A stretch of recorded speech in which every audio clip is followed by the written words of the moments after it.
Welcome to another marketing strategy session. Today, I have Marissa with me, and she is going to talk about two things that you talk about so often: social media and influencer marketing. Marissa, thanks for coming on the show. Thanks for having me. I'm so excited. Great. So we've been talking about social media marketing for so long now, it seems. It's only really been a few years, but for so long. And, you know, a lot of times I guess people come to you and they ask you, what's your thoughts on social media marketing? And they come from a vanity point of view. Like, how can I get more likes? How can I get more, shares and comments and so forth? What are some of the things you've seen in regards to social media marketing over the last few years? Yeah, well, that's a really great point because all the time we're seeing changes in social media. So it's, what worked 5 years ago, what worked 2 years ago, what even worked a year ago is completely different now. And I do think that, you mentioned vanity metrics, and that has changed so much too. And I think that it's a misconception, that they want all the followers and they want all the likes and all the shares and stuff. And sharing is important. Shareable content is incredibly important. That's a whole different thing. But having a community that is engaged with you and ready to buy from you, or if you're an influencer, they're ready to buy the products that you are promoting, that is the most important thing. And so as we're moving into, a new era of social media, almost every year, almost every 6 months, Yes. essentially, brands are looking for your engagement rate. If you have 10K, but only like maybe 1,000 people are engaging with you, they're going to go to the influencer that maybe has 3 to 5K and has the whole 3 to 5K engaging with them because they're going to be reaching more people. Okay. So yeah, that's a lot right there. Yeah, that makes a lot of sense. So it's more of I remember before social media, it used to be with list building. They would say, a person with 1,000 people in their list, but nobody is opening the emails versus a person that has 100 people in their list, but 100 people open the emails. That person with 100 has more power. Mhm. So that makes a difference. Yeah. Now, another thing that people always look at when it comes to those vanity metrics: should I buy engagement or have organic engagement versus paid engagement?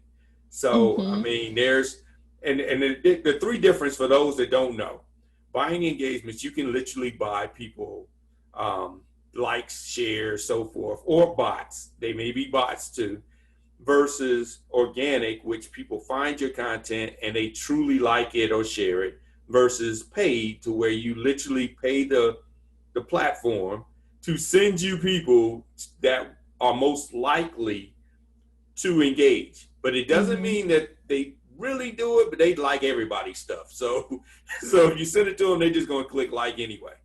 Exactly, exactly. And I think as a social media manager, I would so much rather you have me, like, if you're going to buy something for engagement, I would rather you invest in someone like me who can do the back end work for you organically than have you buy bots or buy followers or any of that, because that is going to show, it's very apparent to brands when that happens. So if you're going to buy something, buy the quality, which would be like an actual social media manager coming in and helping you with your organic content management. Okay, and that makes sense. And it also, it'll skew your data when you start advertising, because if you ever do Exactly. any lookalikes, your data is falsified, for lack of a better word. Yeah, yeah. And that happens a lot with influencers. If you are not targeting your audience organically, your demographics aren't going to be correct when you present them to brands. So that's a whole nother aspect of that as well. Yes, yes, and we can definitely get into that, to sponsorships and things of that nature, once we get into the influencer side. Now, Hmm. I guess on social media, the last thing, when you talked about quality of posts, um, talking quality of posts and then frequency of posts, what is your approach when it comes to that? And I know brands are different, but in general, best practice, what is your approach when it comes to that? Yeah, so content is king. It's so important to have quality content. And with frequency, it's important to be consistent. So, you want to have quality content. So, whether you're investing in a photographer, which I highly recommend, or investing in editing tools, which I also highly recommend, those two are going to be really important for putting out quality content. Okay. And then being consistent. So, whether you post every single day. That's what I like to do just because I like to be present as a social media manager. That's important. But for small businesses, brands, etc., being consistent is important. So whether you're posting 2 to 4 times a week, or maybe you do 5 times, maybe you don't post on the days that your store is closed. It just all depends, but it's important to be consistent in whatever your routine is going to be. So, like for a restaurant that I work with, we post twice a week and then we do one story a week. And that is what the owners express wanting. And that consistency has really just given us an edge. Okay. Now, have you ever Yeah. seen someone posting too much and that Yes. Yes, yeah. And it's really interesting because that kind of goes back to algorithms with Instagram. Back in the day, if you posted more every single day, you were going to get shown more. But now it doesn't work like that. If you post too much, you might be turning off your followers, and your engagement might be going down. And if your engagement's going down, then you're certainly not going to be in front of their faces at all. Doesn't matter if you're posting 10 times a day. So that's definitely a great point to keep in mind as well. okay, great. So let's get into the influencers. So Mm-hmm. we all know that basically you just want to get your followers up, and then YouTube and Facebook is going to pay you millions of dollars, and you're going to buy that Lamborghini and that mansion, and you're going to be rich from that point on because you just have so many people that like your stuff. Isn't that correct? That is, that's the facade. That is the smoke screen almost. But no, it is so much about relationship, which is so funny because sometimes it gets forgotten, or it's a misconception that influencers are all looks, all vanity, et cetera, et cetera. But at the end of the day, it's all about the relationship with your followers, the relationship with the brands that you work with. Because just like how we emphasize brand loyalty with companies and brands, it's the follower loyalty to the influencers as well. Okay. Yeah, and that's so funny because I've been hearing a lot lately that social media means being social. And I Mm-hmm. think that's one of the things that um, we all have fallen short, and I know I have, to where you start just posting and posting and posting, but you're not really being social. Yep. And so there is no engagement. I mean, you have a bunch of memes, you have a bunch of funny videos, and that's about it. But you're not really being social with your audience. Yeah, and that's where it comes into, when you post, you should be available for that next half hour to an hour to go in and respond to the comments, engage with other people's posts, because that time period right after you post is the most crucial. Okay. That is, that's social media strategy and all that, but also like just being social on your page, being on your stories and talking, just being yourself, showing what your life looks like that day, being in the DMs, sending voice notes, because what bots can't do is send voice notes. So, Wow. Now that's yeah. a nice strategy I've never even thought of.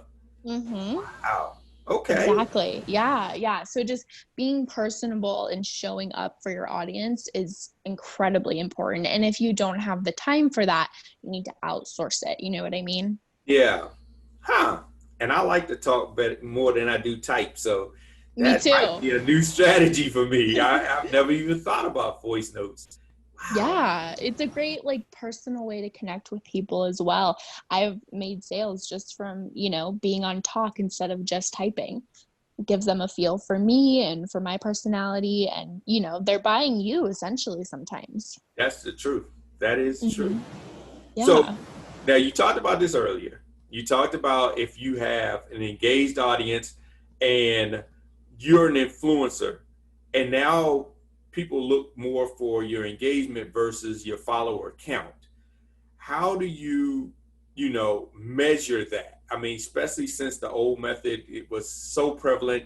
I'm looking for someone with 1 million followers. Now they're looking Mhm. for, more, is it macro or micro? I always want to say micro, but I think it's macro influencers that may have a smaller list, but they're a more engaged list. Yeah. So those would be at the micro level, micro influencers. And so how you measure that is you look at the likes, comments, if people bookmarked your content, and you can see that in your Instagram insights, Okay. and your Facebook insights and YouTube insights. But my main focus is Instagram. That's what I know the most about. Okay. So you can see your insights per post, Mhm. and you can also see your general account insights. So you can do this manually. You can measure your insights and measure your engagement, or you can do it through something like Hype Auditor. I think it's like $30 to get the full report, but you can get your engagement rate for free. Okay. And so a good engagement rate, we're looking at probably anywhere from like 1 to 3% is where we're looking for a good average, not good, but average. That's average. Okay. Um, Good would be 3 to 6%. And if you're above 6%, you're gold. Okay. Okay. Yeah.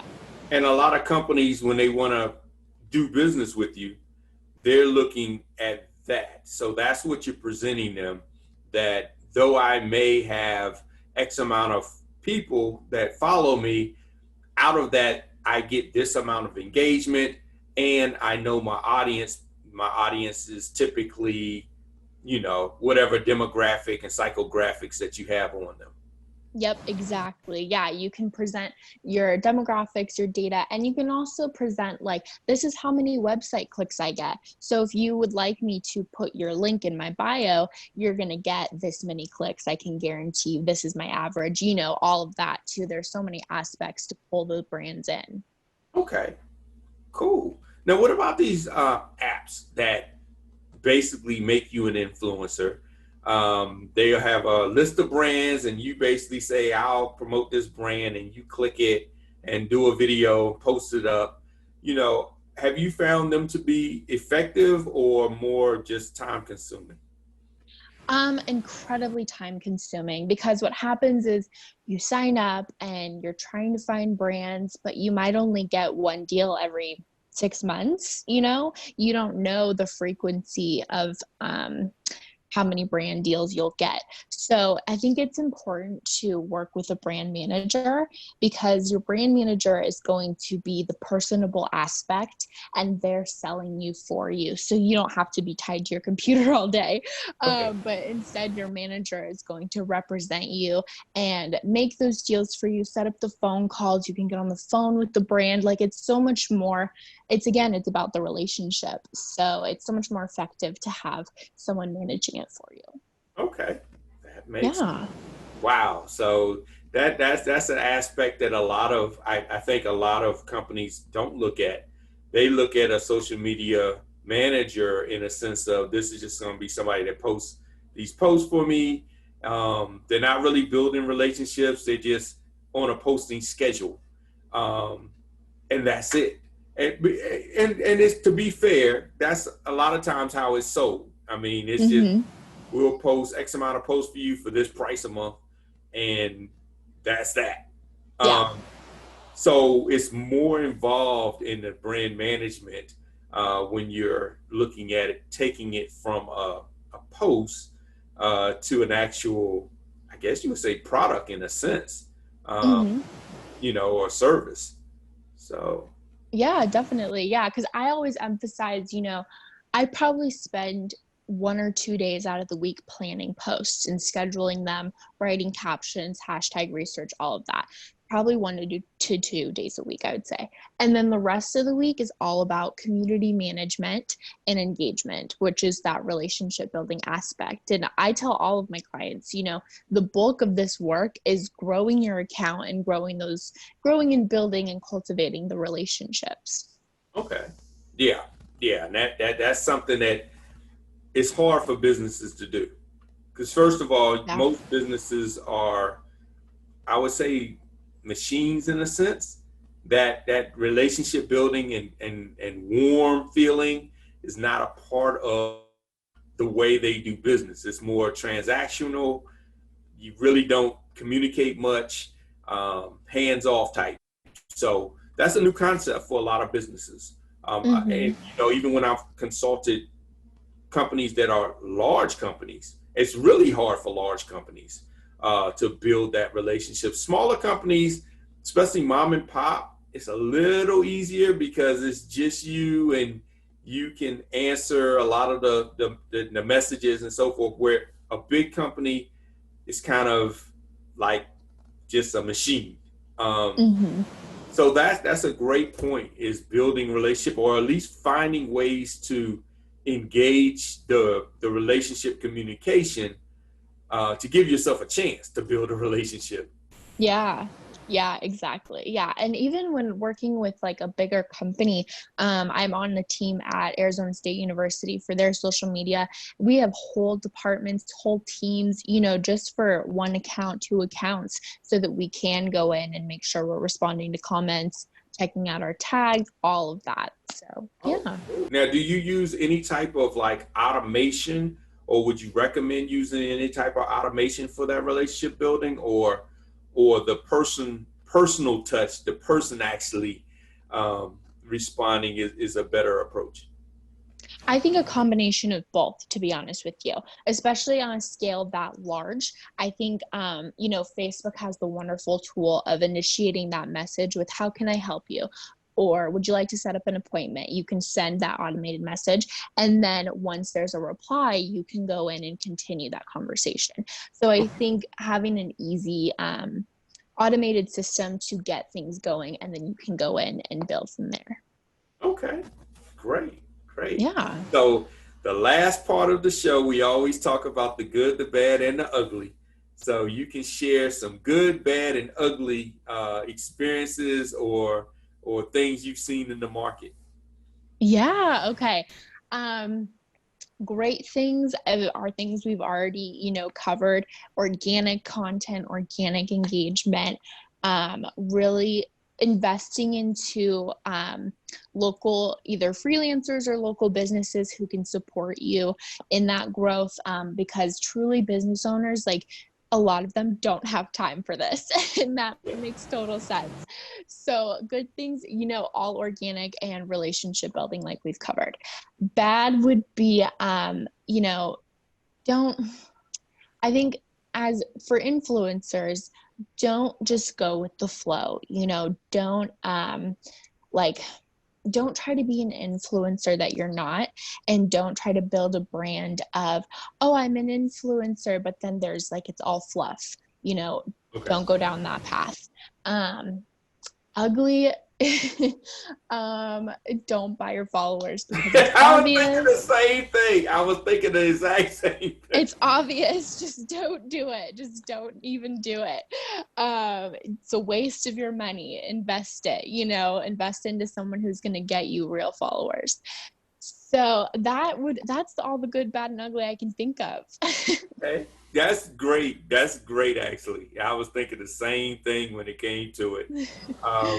Because I've seen so many do it, and when you start to look at doing ads and actual conversions, it kills your numbers.